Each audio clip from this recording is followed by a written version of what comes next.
भारतीय किसान सभेच्या वतीनं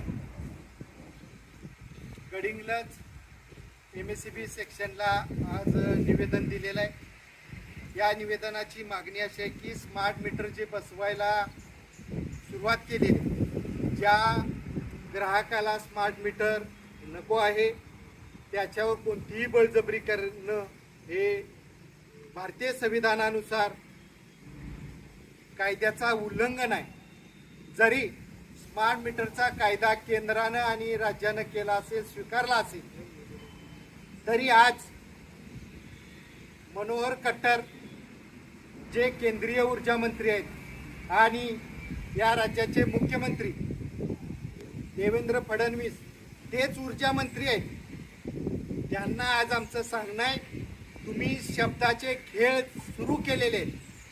प्रीपेड स्मार्ट मीटर बसवू नका असा खेळ करून विधानसभेत गुमरांग केलेला आहे। खट्टर साहेबांनी लोकसभेत केलेला आहे, फडणवीस साहेबांनी विधानसभेत केलेला आहे। हा जो खेळ आहे, हा खेळ आजपासून उधळून लावण्याचं काम अखिल भारतीय किसान सभा करणार आहे।